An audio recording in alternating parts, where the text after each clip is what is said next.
দেখবি? Ready go.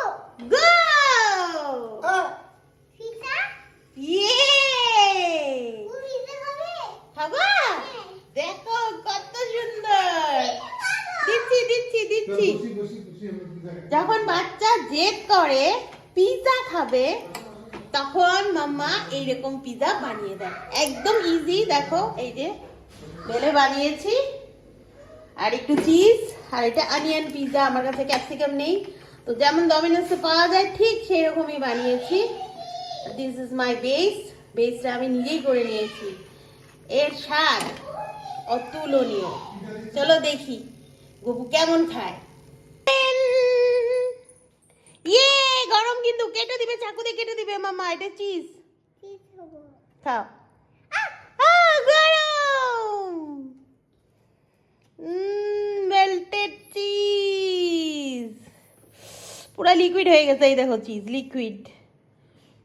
ভিতরে আরো চিজ দিয়েছি লেয়ার এই রুটির ভিতরে। আর দেখবা পিছনটা কেমন। এই যে ইয়ে পুরো বেক হয়ে গেছে। নাও কেটে দাও চাকু দিয়ে। চাকু আনো পাপা।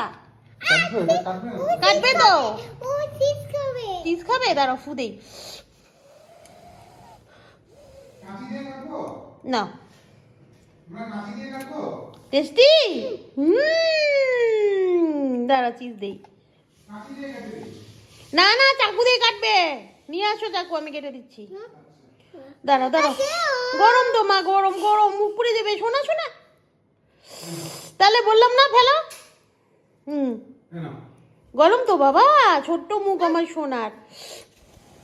বললাম না গরম। নাও এখন ঠান্ডা হয়ে গেছে। হ্যাঁ খাও। ব্যাটারি লো কে বাবা। হ্যাঁ কাটো। পারোই না। এই যে কাটো, ধরো তুমি, এটা ধরো, আমি কেটে দিব। কত সুন্দর পিৎজা আমরা দোকান থেকে এনেছি জানো গপুর জন্য। পিৎজা? হ্যাঁ পিৎজা। গরম কিরে ভাই, আঙ্গুল কাটতে যাচ্ছে আমার। দাঁড়াও বাবা, পিৎজা কাটার নাই যে, দাঁড়াও কেটে দিব। কাঁচি দিলেই তো হতো।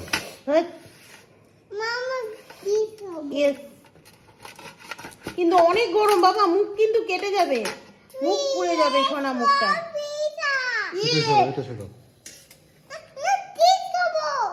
খাও ঠান্ডা করে খাও।